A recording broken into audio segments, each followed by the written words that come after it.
Ոչ միայն հաճելի, այլ նաև օգտակար, ոչ միայն վիրտուալ, այլ նաև իրական, ոչ միայն մարմնի, այլ նաև հոգու համար։ Բարի ուշ երեկո, եթերում սեքսադարանն է,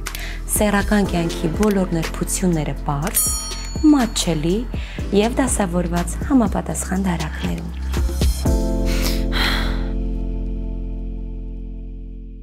Եթե ձեր սեռական կյանքում քաոս է,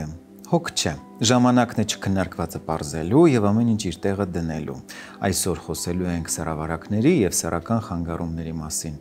ինչպես վարել առողջ սեռական կյանք և խուսափել դրանցից։ Սեռավարակները սեռական ճանապարհով փոխանցվող վարակներ են, որոնք որպես կանոն սկզբնական շրջանում կարող են ոչ մի կերպով չանհանգստացնել մարդուն, այսինքն մարդը կարող է և չիմանալ, որ ինքը վարակված է։ Վարակվում են մեծամասամբ չպաշտպանված սեռական հարաբերության ժամանակ, երբ վարակված անձը այս դեպքում կապ չունի սեռը ով ում հետ, ոչ էլ դիրքերը,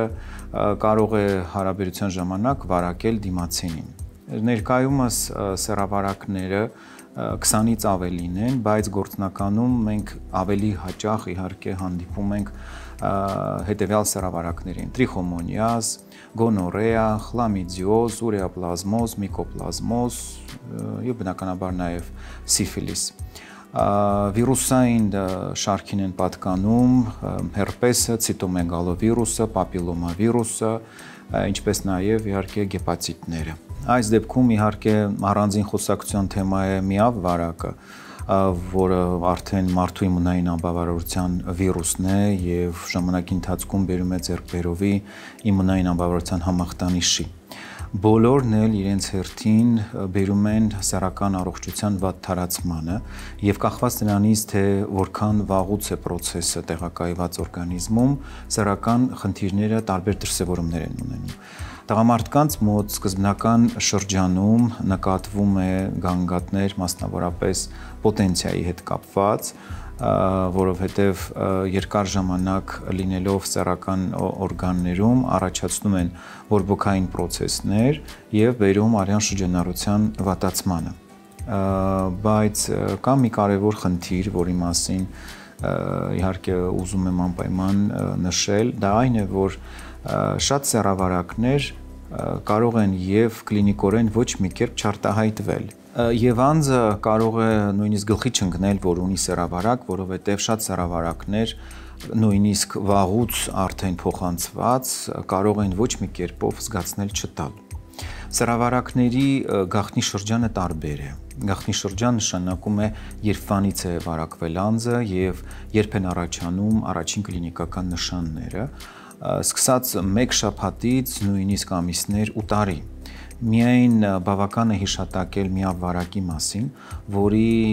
գաղտնի շրջանը կարող է տևել նույնիսկ մինչև 2 տարի։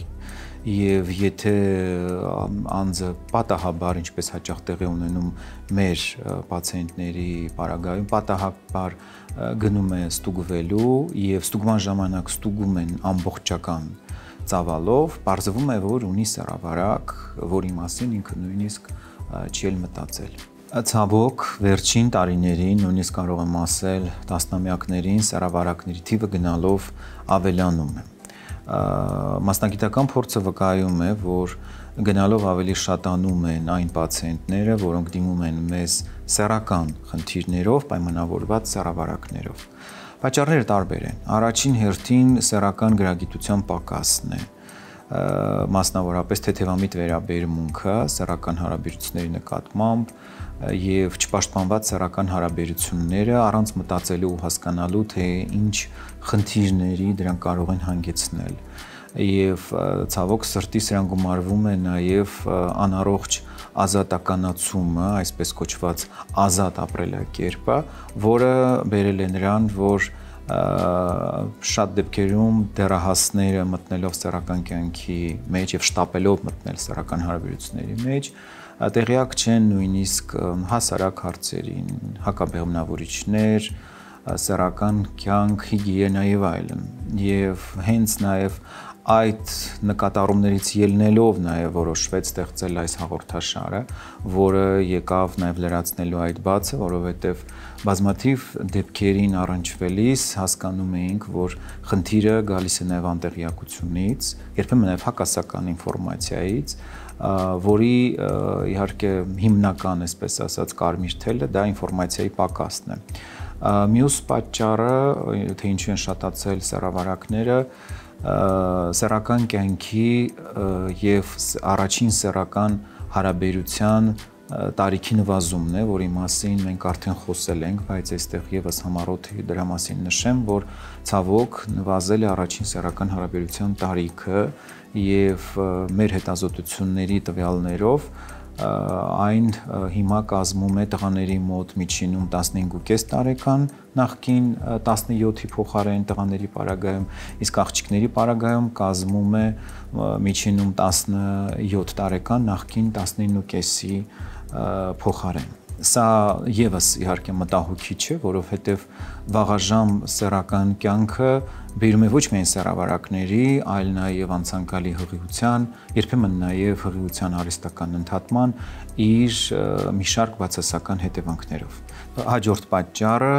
կապված է արտագնա աշխատանքի հետ, մասնավորապես հաշվի առնելով մեր երկրի առանձնահատկությունները, բոլորս գիտենք, որ արտագնա աշխատանքի մեկնում են հիմնական երիտասարդները, ովքեր այնտեղ ծավալում են չպաշտպանված սեռական հարաբերություններ, վերադառնում եւ վարակում իրենց կանանց, նույնպես դրա մասին իհարկե գաղափար չունենալով։ Այս խմբում են մտնում նաեւ վերջին տարիներին նկատվող սլավոնական երկրներից մեր երկիր ժամանած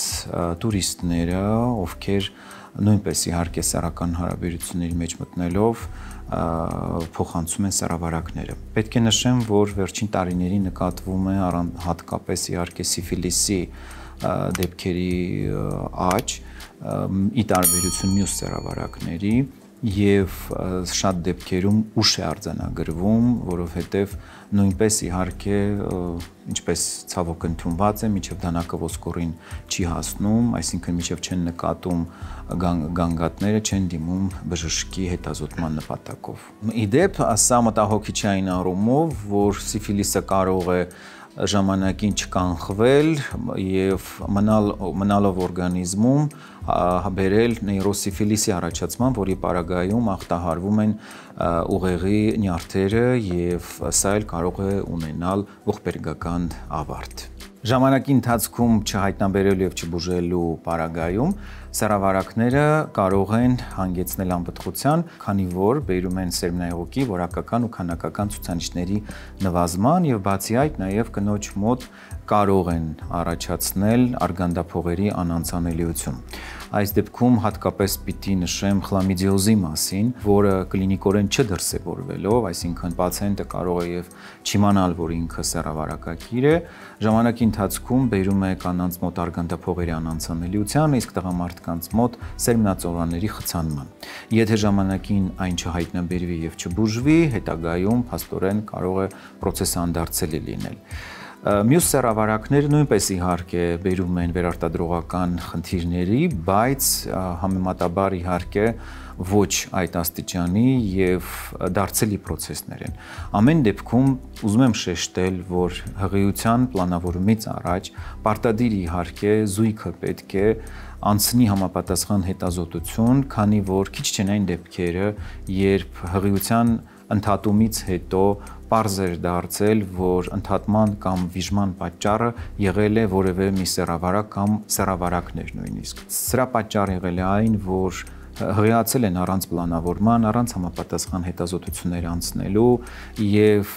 շատ դեպքերում տղամարդիկ իմանալով, որ ծավալել են չպաշտպանված հարաբերություններ, մատների արանքով են նայում, կարծելով, որ եթե գանգատներ չկան, ուրեմն կարելի է հանգիստ պլանավորել հղիություն։ Իհարկե ոչ, պետք է շատ զգոն լինել, որովհետև ընդհատված հղիությունը արդեն խնդիր է եւ հղիության ընդհատումից հետո պետք է նախ վերականգնել առողջությունը եւ շատ դեպքերում ամիսներ են պահանջվում հաջորդ հղիությունը պլանավորելու համար։ Սովորաբար դասական առումով ընդունված է համարել, որ եթե տղամարդը կամ կինը նկատում են մռմռոց, քոր, արտադրություն, կարմրություն, հոտ, ցավ միզարցակման ժամանակ, երբեմն նույնիսկ ջերմություն, ապա իհարկե պետք է արդեն կասկածել, մտահոգվել եւ դիմել բժշկի ստուգման նպատակով։ Բայց սա միշտ չէ, որ նկատելի է եւ եթե անձը ունի բավականին լավ դիմադրողություն, ասել է թե նորմալ իմունային համակարգ, կարող է եւ գանգատներից ոչ մեկն էլ չնկատվել կամ էլ հայկական բնավորության համաձայն թեթևակի մռմռոցը անտեսվի կամ երբեմն նկատվող կարմրությունը 1-2 օր տևողությամբ անտեսվի եւ անձը դրա մասին չմտահոգվի։ Իրականում մոտեցումը հետեւյալն է. եթե տեղի է ունեցել չպաշտպանված հարաբերություն, առավել եւս պատահական անծանոթ մարդու հետ կամ էլ ուրիշ զուգընկերոջ հետ, պետք է անպայման իհարկե հետազոտվել, որովհետեւ հատկապես սկզբնական շրջանում սեռավարակները կարող են ոչ մի կերպ չանհանգստացնել, բայց հետագայում իհարկե փոխանցվել եւ վարակել դիմացինին։ Այստեղ տեղին է հիշատակել, որ չպաշտպանված հարաբերությունից հետո պետք է գոնե անցնի առնվազն 10-ից 14 օր, որպեսզի հետազոտությունը հնարավոր լինի իրականացնել, որովհետև սկզբնական շրջանում գործնականորեն սեռավարակները լաբորատոր հետազոտության միջոցով չեն հայտնաբերվում եւ իհարկե մտածածին են բոլոր այն լեգենդները, որոնց դեպքում տղամարդիկ փորձում են հաջորդ օրը օգտագործել մեծ քանակությամբ գարեջուր կամ որևէ այլ ալկոհոլային խմիչք, իբր թե պարզելու սեռավարակ կա թե ոչ։ Ժամանակ պետք է անցնի եւ նույնիսկ խորհուրդ կտամ այս պարագայում դիմել ձեր բուժող բժշկին զննում կատարելու եւ անհրաժեշտ լաբորատոր հետազոտություններ անցկացնելու նպատակով։ Շատ են իհարկե հարցեր այն մասին, թե սեռավարակները կենցաղային մակարդակում փոխանցվում են թե ոչ։ Խոսքը իհարկե այս դեպքում սանհանգույցների, զուգարանների, լողավազանների մասին է, որտեղ սեռավարակները գործնականորեն չեն փոխանցվում բացառությամբ այն դեպքերի, երբ գործ ունենք հիգիենայի կանոնների խախտման հետ։ Եթե անձը օրինակ օգտվել է հասարակական զուգարանից, մասնավորապես դռան բռնակից կամ ջրի ծորակից, ապա այս դեպքում կարող է սնկայինը փոխանցվել, քանի որ համապատասխան խոնավ պայմաններում սնկային ախտահարումները բավականին հաճախ են նկատվում։ Սեռավարակի դեպքում այն ավելի քիչ է, թեև տեսականորեն հնարավոր չէ բացառել, քանի որ եթե անձը ձեռքով հպվում է իր սեռական օրգաններին, որտեղ առկա է սեռավարակ, այնուհետև փոխանցման տարբերակով, կոնտակտային եղանակով կարող է այն փոխանցել որևէ առարկայի, այս դեպքում օրինակ սրբիչը, որի դեպքում կարող է այդ սրբիչից օգտվողը նույնպես վարակվել կամ սնկային կամ որևէ սեռավարակի ախտահարմամբ։ Պրակտիկայում եղել են դեպքեր, երբ սնկային ախտահարումը կամ սեռավարակը փոխանցվել է հիգիենայի կանոնների խախտման հետևանքով, մասնավորապես մի ընդհանուր սրբիչից օգտվելու ժամանակ, երբ նկատվել է խնդիրը հատկապես մինչև սեռական հարաբերություն ունենալը կամ թեկուզ եւ առանց դրա, երբ նույն սրբիչից օգտվել են թե տղամարդը, թե կինը եւ արդյունքում խնդիրը արձանագրվել է երկուսի մոտ էլ։ Հետևաբար, իհարկե, սեռավարակների եւ ոչ միայն սեռավարակների, ինչպես նաեւ սնկային ախտահարումների պայքարի հարցում չափազանց կարեւոր է ինտիմ հիգիենան։ Ուզում եմ նաեւ նշել, որ չբուժված սեռավարակները ժամանակի ընթացքում բերում են սեռական տարբեր խանգարումների, ինչպես տղամարդկանց, այնպես էլ կանանց մոտ։ Կանանց մոտ կարող է նկատվել ցավոտ սեռական ակտ, ինչպես նաև հեշտոցի չորություն, տղամարդկանց մոտ վաղաժամ սերմնաժայթքում, պոտենցիայի խանգարում։ Սեռավարակները գործնականում բուժելի են, պարզապես պետք է ժամանակին դիմել բժշկին եւ անցնել համապատասխան հետազոտություններ։ Սեռավարակների պայքարի հարցում անչափ կարևոր է, ինչպես արդեն նշեցի, ինտիմ հիգիենայի հարցը եւ այդ հարցում հետագա խնդիրներից խուսափելու համար, մասնավորապես չպաշտպանված հարաբերությունից առաջ եւ հետո ցանկալի է օգտագործել հակասեպտիկ որևէ լուծույթ։ Այս հարցում կարող է օգտակար լինել մեր հաղորդման հովանավոր Հայսամ ընկերության Սետաֆոմ հակասեպտիկ լուծույթը։ Այս հակասեպտիկ ախտահանող միջոցը կիրառվում է մաշկի և լորձաթաղանթների վարակների բուժման համար, էֆեկտիվ է բակտերիաների, սնկերի ու վիրուսների դեմ պայքարում, իսկ բաղադրության մեջ առկա պանթենոլը կանխում է չորությունն ու գրգռվածությունը։ Պետք է փրփուրը քսել անմիջապես տուժած հատվածին, առանց նոսրացնելու, հետո լվանալ ջրով ու զգուշորեն, բայց լավ չորացնել։ Առավելություններից մեկն այն է, որ սետաֆոբն ազդում է արագ և արդյունավետ, ինչի արդյունքում դուք ունենում եք նուրբ մաշկ։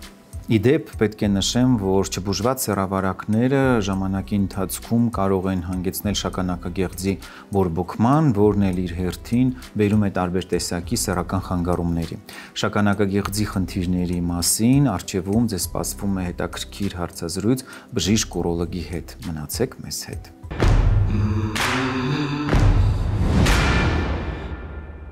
Սեքսի հետ կապված թեմաները առնչվում են ոչ միայն սեքսոլոգներին, այլ նաև հարակից ոլորտների մասնագետներին։ Այսօր մեր հյուրը Նայիրի բժշկական կենտրոնի ուրոլոգիական կլինիկայի ղեկավար, բժշկական գիտությունների թեկնածու, Հայկական ուրոլոգիական ասոցիացիայի նախագահ Ռուբեն Հովհաննիսյանն է, եւ մենք խոսելու ենք շագանակագեղձի քաղցկեղի մասին։ Բարի ուշ երեկո։ Բարև ձեզ։ Շնորհակալություն մեր հրավերը ընդունելու եւ մեր տաղավարում հյուրընկալվելու համար։ Ես էլ եմ շնորհակալ հրավերը ուղարկելու համար ինձ։ Շագանակագեղձի քաղցկեղը ամենացավալի թեմաներից մեկն է։ Ինչպիսի պատկեր ունենք այս առումով մեր երկրում։ Գիտեք, շատ համապարփակ հարց տվեցիք, եւ այդ համապարփակ հարցը համապարփակ մի պատասխան է ակնկալում, որը կլինի երկու բառով՝ շատ ծանր։ Ինչով է դա պայմանավորված։ Պայմանավորված է նրանով, որ ցավոք եւ դժբախտաբար, բայց շագանակագեղձի քաղցկեղը դեպքերի բավականին մեծ մասում հայտնաբերվում է շատ ուշ։ Շագանակագեղձի քաղցկեղը շատ նենգ հիվանդություն է, շատ խարդախ հիվանդություն է, երբ այն գանգատներ է տալիս, արդեն ուշ է այն բուժելը։ Այսինքն շագանակագեղձի քաղցկեղը պետք է հայտնաբերվի, քանի դեռ գանգատներ չկան։ Անշուշտ հնարավոր է անել համապատասխան տեստավորում գոյություն, արյան քննություն գոյություն ունի, հետազոտություններ գոյություն ունի, որոնք թույլ են տալի ժամանակին հայտնաբերել շագանակագեղձի քաղցկեղը, քանի դեռ այն գանգատներ չի տվել, քանի դեռ այն բուժելի է։ Սակայն հայ մարդուն, հայ տղամարդուն ասել, որ քեզ պետք է հետազոտել, չնայած որ դու գանգատ չունես, դժվար է համոզել նրան, որպեսզի գնա հետազոտման, եւ այդ պատճառով մեր վիճակը բավականին ծանր է եւ հիվանդների շատ մեծ մասը 50%-ից ավելը դիմում են արդեն բժշկի, երբ հիվանդությունը իսկապես անբուժելի է։ Իսկ շագանակագեղձի քաղցկեղը իսկապես շատ խարդախ եւ նենք հիվանդություն եւ շատ ծանր ընթացքով հիվանդություն է, երբ այն անբուժելի է, արդեն դա դառնում է ճակատագիր։ Այսինքն երբ բուժելի է, պացիենտը դրանից չի մահանում, բայց երբ այն դառնում է անբուժելի, դեպքերի ճնշող մեծամասնությունում պացիենտը կմահանա ոչ թե շագանակագեղձի քաղցկեղի հետ, այլ կմահանա շագանակագեղձի քաղցկեղից հենց։ Այդ դրամը իսկապես վիճակը շատ ծանր է եւ շնորհակալություն եմ ձեզ հայտնում այս հարցը արծարծելու համար, քանզի եւս մեկ անգամ հնարավորություն է ընձեռվում ինձ կոչ անել հայ ժողովրդին, հայ տղամարդուն, հայ կնոջը, որ ունի իր կողքին իր ամուսին, եղբայր եւ այլ 40-45 բոլորած տղամարդուն ուղարկել հետազոտման եւ համոզել, որպեսզի նա գնա հետազոտվի ժամանակին տվյալ հիվանդությունը հայտնաբերելու համար։ Իսկ եւ ժամանակին հայտնաբերվում, իհարկե այն բուժելի է։ Իհարկե բոլոր հիվանդությունների, բայց հատկապես քաղցկեղի դեպքում ճակատագրական նշանակություն կարող է ունենալ վաղ հայտնաբերումը։ Երբ եւ որ նշանների դեպքում պետք է մտահոգվել։ Գիտեք, ասածը sense այդ է, որ պետք է դիմել բժշկի, երբ դեռ գանգատներ չկան։ Այդուհանդերձ նույնիսկ երբ որ գանգատները հայտնվում են, էլի տղամարդը չի դիմում բժշկի։ Սպասում է, կանցնի, մրսել եմ, հիվանդացել եմ, այն չեմ կերել եւ այլ, ինչ որ ժամանակ է անցնում, շաբաթներ, ամիսներ, տարիներ են անցնում, մինչեւ տղամարդը գիտակցում է, որ փաստորեն գանգատս բավականին լուրջ է եւ երկարատև է։ Այդ գանգատներն են հաճախամիզությունը, գիշերամիզությունը, դժվարամիզությունը, մեզիշիտի թուլությունը, մեզիշիտի ընդհատվելը, այսինքն երբ որ ընդհատում է նորից է սկսվում, միզարձակության ժամանակ այրոցը, մռմռոցը, արյունամիզությունը, որը շատ ահեղ գանգատ է, իսկապես շատ ահեղ գանգատ է։ Այսինքն այն բոլոր գանգատները, որոնք կապված են միզարձակության հետ, նրանք բոլորը պետք է առիթ հանդիսանան տղամարդուն, չասեմ վազելու դեպի ուրոլոգը, բայց հնարավորին չափ շուտ կազմակերպել ուրոլոգի մոտ խորհրդատվություն, որը թույլ կտա այո ժամանակին հայտնաբերել քաղցկեղը եւ այն բուժել, լիարժեք բուժել։ Որոնք են լինում առաջացման պատճառները։ Գիտեք, ցավոք գիտությանը դեռ հայտնի չեն օնկոլոգիական հիվանդությունների չարորակ ուռուցքների առաջացման պատճառները, ոչ միայն շագանակագեղձի քաղցկեղի, առասարակ ոչ մի չարորակ ուռուցքի առաջացման պատճառ դեռ հայտնի չէ։ Բազմաթիվ տեսություններ կան բազմաթիվ ռիսկի գործոններ, բայց պատճառը, բուն պատճառը ինչու են առաջանում օնկոլոգիական հիվանդությունները դեռ հայտնի չէ։ Կան ռիսկի գործոններ, օրինակ շագանակագեղձի քաղցկեղի պարագային մեջ կան ռիսկի գործոն, ինչպիսին օրինակ ընտանեկան ծանրաբեռնվածություն, ընտանեկան անամնեզ, օրինակ եթե ինչ-որ մեկը ընտանիքում ունի շագանակագեղձի քաղցկեղ, ապա այդ քաղցկեղը ռիսկ է հանդիսանում իր համար, այսինքն եթե օրինակ հայրը ունի ինչ-որ մեկի հայրը ունի շագանակագեղձի քաղցկեղ, իր մոտ քաղցկեղ ունենալու ռիսկը 5 անգամ ավելանում է։ Այսինքն եթե քո հայրը, քո եղբայրը, քո քեռին, այո, այդ ռիսկը ծանրաբեռնվածությունը, տրամադրվածությունը կա։ Եթե քո ազգականներից, մոտիկ ազգականներից հայր, եղբայր, եղբայր քեռի ունի շագանակագեղձի քաղցկեղ, ապա քեզ մոտ ռիսկը 5 անգամ ավել է։ Արդյոք դա բավարար չէ ուրոլոգի մոտ գնալու համար ժամանակին 40-45 բոլորս տղամարդուն եւ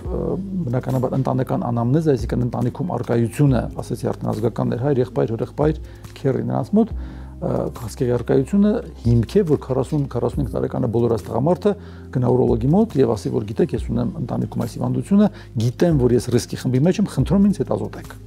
Դա ռիսկի գործոններից մեկն է։ Ռիսկի գործոնները ունենք նաեւ էթնիկական, ռասայական պատկանելիությունը, սևամորթների մոտ մի որոշ չափով 50% ավելի շագանակագեղձի քաղցկեղը, հա։ Եվ իհարկե բնականաբար շագանակագեղձի քաղցկեղի ամենալուրջ ռիսկի գործոնը դա սերն է, քանի որ կանայք չունեն շագանակագեղձ, իրենք շագանակագեղձի քաղցկեղի ռիսկ չունեն։ Ունեն միայն տղամարդիկ։ Իսկ ինչ ազդեցություն է թողնում սեռական առողջության, սեռական կյանքի վրա շագանակագեղձի քաղցկեղը։ Գիտեք, մի շատ մեծ շատ ծավալուն հաղորդման թեմա արծարծեցիք, հարց տվեցիք, կարելի այս մասին խոսել շատ երկար, շատ գեղեցիկ եւ շատ լուրջ, ես պարտավոր եմ բնականաբար շատ կարճ պատասխանել, շագանակագեղձը կոչվում է տղամարդու երկրորդ սիրտ։ Այդպես է հայտնի այդ օրգանը, ինչու, որովհետեւ այն ապահովում է տղամարդու սեռական առողջությունը։ Տղամարդու սեռական ֆունկցիայի խարիսխը դա շագանակագեղձն է։ Եվ սեռական ֆունկցիայի իրականացման առումով ինչպես նաև զավակ ունենալու առումով, այսինքն առանց շագանակագեղձ տղամարդը չի կարող զավակ ունենալ առհասարակ, ըստ սահմանման չի կարող ունենալ զավակ, եւ շագանակագեղձը այն օրգանն է, որ ապահովում է նորմալ սեռական կյանքը, նորմալ սեռական ֆունկցիան։ Այնպես որ շագանակագեղձի հիվանդությունները նրանք մեծամասամբ անդրադառնում են այո սեռական ֆունկցիայի վրա, իսկ ինչ վերաբերում է շագանակագեղձի քաղցկեղին, ապա քաղցկեղը եթե հաջողվում է ժամանակին հայտնաբերել եւ հեռացվում է շագանակագեղձն ու այսօր մենք արդեն հեռացնում ենք շագանակագեղձը լապարասկոպիկ եղանակով, արդեն երկար ժամանակ է առանց կտրված, առանց վերք, շատ բարեհաջող 1-2 օր հիվանդանոցում եւ տուն է վերադառնում տղամարդը, ապա այդ հեռացումը այո բերում է սեռական ֆունկցիան բավականին տուժելու, բայց փառք ասում այսօր ունենք դեղորայքներ, որոնք թույլ են տալիս տղամարդուն շաբաթական 1-2 անգամ օգտագործելով դեղորայքները ապահովել իր նորմալ սեռական կյանքը։ Ցավոք շագանակագեղձը իսկապես երիտասարդ շագանակագեղձի քաղցկեղը ներեցեք, երիտասարդացել է եւ այսօր արդեն 45-50 տարեկանների մոտ ենք տեսնում այդ հիվանդությունը, իսկ այդ մարդը ուզում է ապրել լիարժեք կյանքով, լիաթոք կյանքով։ Իսկ տղամարդու համար սեռական կյանքը դա կյանքի բավականին մեծ բաղադրիչներից մեկն է, լուր բաղադրիչներից մեկն է։ Երբեմն լինում են անհետ իրավիճակներ, երբ ինձ պացիենտը ասում է՝ բժիշկ, եթե ես չեմ կարողանալու ապրել սեռական կյանքով, այդպիսի կյանքը ինձ պետք չէ։ Երբ դրանք համատելու չեն, շերխի նժարների վրա չես դնի կյանքը ապրելը եւ սեռական կյանքը։ Այդուհանդերձ պատկերացրեցիք ինչքան կարեւոր է տղամարդու համար սեռական կյանքը եւ մենք բնականաբար ապանում ենք ամեն ինչ, որպեսզի շագանակագեղձի քաղցկեղի բուժումից հետո տղամարդը լիարժեք նորմալ սեռական կյանքով ապրի եւ բավարարի իր կնոջը կամ իր ընկերուհուն։ Բժիշկ Հովհաննիսյան, ձեր նշած գանգատների դեպքում արդյոք հիվանդությունը արդեն անբուժելի է։ Իհարկե ոչ։ Այդ գանգատները կարող են պայմանավորված լինել ինչպես շագանակագեղձի քաղցկեղով, այնպես էլ այլ հիվանդություններով շագանակագեղձի, որոնք որ որևէ կապ չունեն քաղցկեղի հետ։ Եվ բնականաբար, եթե դա քաղցկեղը չի պատճառ այդ գանգատների, մենք կարելի ասել այսպես օգտվում ենք այդ գանգատներից։ Տղամարդը օգտվում է այդ գանգատներից, գանգատները իրեն ստիպում են գնալ բժշկի եւ պարզվում է, որ տղամարդը ունի շագանակագեղձի քաղցկեղ է։ Բայց գանգատները ամենևին քաղցկեղի հետ կապված չէին դեռ։ Այսինքն գանգատներ ունենալը չի նշանակում ունենալ անբուժելի շագանակագեղձի քաղցկեղ։ Իհարկե ոչ։ Ցավոք երբեմն այդպես էլ է լինում։ Բայց դեպքերի մեծամասնությունում այդ գանգատները կապված չեն լինում քաղցկեղի հետ, տղամարդուն նրանք դրդում են գնալ բժշկի եւ բարեբախտաբար մենք հայտնաբերում ենք կարելի ասել պատահական, ճակերտների մեջ պատահական շագանակագեղձի քաղցկեղ։ Մինչդեռ գանգատները կապված են այլ հիվանդության հետ, նույն շագանակագեղձի կամ միզապարկի կամ միզասեռական համակարգի որևէ այլ օրգանի հետ։ Կան կանխարգելիչ մեթոդներ, որոնց կիրառման պարագայում հնարավոր է նվազեցնել շագանակագեղձի քաղցկեղի հավանականությունը։ Գիտեք, իհարկե ոչ, որևէ կերպ կանխել շագանակագեղձի քաղցկեղի զարգացումը հնարավոր չէ։ Այն կարելի է միայն ժամանակին հայտնաբերել։ Եվ առասարակ օնկոլոգիական հիվանդությունների զարգացումը ոչ միայն շագանակագեղձի քաղցկեղի կանխել հնարավոր չէ։ Դա կլինի մեծագույն ձեռքբերում մարդկության պատմության համար, պատմության ընթացքում, երբ մենք կարողանանք կանխել օնկոլոգիական հիվանդությունների զարգացումը, դրանից դեռ այսօր մենք շատ հեռու ենք։ Ինչ վերաբերում է նրան, թե արդյոք կարելի է որևէ կերպ ինչ-որ կենսակերպ վարելով փորձել կանխել շագանակագեղձի քաղցկեղը կամ որևէ օնկոլոգիական հիվանդություն, կրկին ոչ։ Այդուհանդերձ գրականության մեջ տարբեր տեղեր կարող ենք հանդիպել դեռ չապացուցված տվյալներ այն մասին, որ օրինակ անկանոն սեռական կյանքը, այսինքն բազմաթիվ սեռական պարտներներ ունենալը եւ բազմաթիվ այդ պարտներներից տարբեր տեսակի հիվանդություններ ձեռք բերելը սեռական ճանապարհով տարածվող կարող են եւ բարձրացնել որոշակի չափով շագանակագեղձի քաղցկեղի առաջացման հավանականությունը, բայց այս ամենը դեռ ապացուցողական բժշկության մաս չէ։ Այդուհանդերձ իհարկե այս ամենասը պետք է շարունակեն պարտադիր, որ բնականաբար մեծ քանակությամբ սեռական պարտներներ ունենալը չի ողջունվում ոչ միայն բժշկի կողմից, ոչ միայն հասարակության կողմից, այլ նաեւ Աստծո կողմից։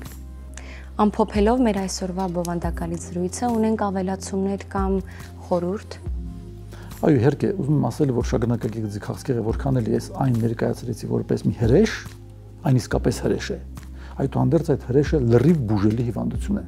Մենք ժամանակին հայտնաբերելու պարագայում այն կարող ենք լիարժեք բուժել եւ վերադարձնել տղամարդուն իր կնոջը, իր ընտանիքին, աշխատանք, առօրյա եւ լիարժեք կյանք ապահովել։ Պետք է բուժել ժամանակին հայտնաբերելու պարագայում։ Բուժումն էլ այսօր վիրահատությունն է։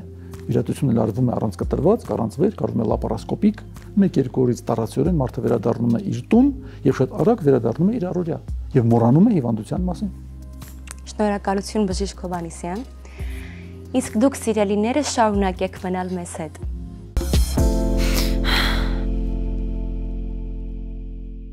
Սեռական այբուբեն խորագրի ներքո ես պատասխանում եմ բոլոր այն հարցերին, որոնք դուք ուղարկում եք մեզ։ Շնորհակալություն մեզ հետևելու եւ ակտիվություն ցուցաբերելու համար, մեզ համար անչափ կարեւոր է ձեր վստահությունը։ Իսկ այժմ կարդամ հարցերը։ Ճիշտն ասած, ամաչում եմ, բայց պետք է հարցնեմ։ Ինչ խորհուրդ կտաք, ամեն անգամ սեռական հարաբերություն ունենալուց հետո սպիտակ գնդիկներ ու շերտ է լինում առնանդամիս վրա։ Նույնը նաև ձեռնաշարժությունից հետո։ Այդ ժամանակ ավելի շատ է լինում։ Կնոջս մոտ էլ ժամանակ առ ժամանակ շագանակագույն հեղուկ է գալիս ու երեխա չենք կարողանում ունենալ։ Ձեր հարցից կարելի է եզրակացնել, որ առկա է խնդիր միզասեռական համակարգում եւ ձեր գանգատները վերլուծելով կարելի է նշել, որ խնդիրը կապված է բորբոքային գործընթացի հետ, որի հիմքում կարող է լինել կամ որևէ սեռավարակ, կամ էլ կարող է խնդիրը պայմանավորված լինել ժամանակին ինչ որ մի չբուժված հանգամանքի հետ։ Ամեն դեպքում, եթե արդեն նկատվում է սպիտակ գոյացություններ եւ նաեւ կա արտադրություն, որը դուք նշում եք նաեւ ձեր կնոջ մոտ, նշանակում է խնդիրը փոխանցվել է նաեւ ձեր կնոջը։ Ինչ է պետք անել նման դեպքում։ Դադարեցնել սեռական հարաբերությունները, դիմել բժշկի, ընդ որում երկուսով համապատասխան հետազոտություններ անցնելու նպատակով։ Երեխա չլինելու, այսինքն հղիություն չգրանցելու պատճառը կարող է նույնպես կապված լինել ձեր նշած գանգատի հետ, որովհետև ժամանակին չստուգված, չհայտնաբերված եւ չբուժված սեռավարակները կամ թեկուզ եւ ոչ սեռավարակները, բորբոքային գործընթացները կարող են բերել սերմնահեղուկի որակական ու քանակական ցուցանիշների վատ թարացմանը, ինչն էլ կարող է փաստորեն խնդիր հանդիսանալ հղիության պլանավորման համար։ Ամեն դեպքում խնդիրը լուծելի է, պարզապես պետք չէ հապաղել, ընդհանրապես պետք է դիմել համապատասխան մասնագետների, անցնել անհրաժեշտ հետազոտություններ եւ ստանալ լիարժեք ամբողջական բուժում։ Կարդամ հաջորդ հարցը։ Բարև ձեզ, ծննդաբերության ժամանակ որևէ կերպ կզգացվի, որ հղիության ընթացքում ձեռնաշարժությամբ եմ զբաղվել։ Գործնականում իհարկե որևէ կերպ պարզել, թե զույգը զբաղվել է սեռական կյանքով կամ դուք զբաղվել եք ձեռնաշարժությամբ, հնարավոր չէ, եթե չլինեն տեսանելի հետքեր կապված սեռական օրգանների չափսերի փոփոխության հետ։ Այնուամենայնիվ պետք է նշեմ, որ հարցը երևի թե գալիս է նրանից, որ հղիության ընթացքում զբաղվել եք ինքնաբավարարմամբ, որը այս պարագայում որևէ խնդիր իրենից չի ներկայացնում եւ առավել եւս ծննդաբերության ժամանակ նույնպես որևէ խնդրի չի կարող հանգեցնել։ Իսկ այսօրվա հարցերն այսքանն էին։ Գրեք մեզ, մենք հնարավորինս արագ կարձագանքենք ձեր հարցերին։ Մեկնաբանեք մեր թողարկումները, դա անչափ կարևոր է մեզ համար եւ շնորհակալ ենք մեզ վստահելու համար։ Եղեք առողջ եւ երջանիկ։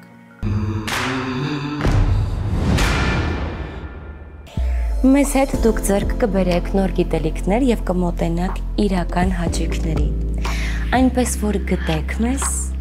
գրեք մեզ եւ հետևեք սոցհարթակներում։ Ես վստահ եմ, որ մեր սեքսադարանը կհարստացնի ձեր սեքսադարանը։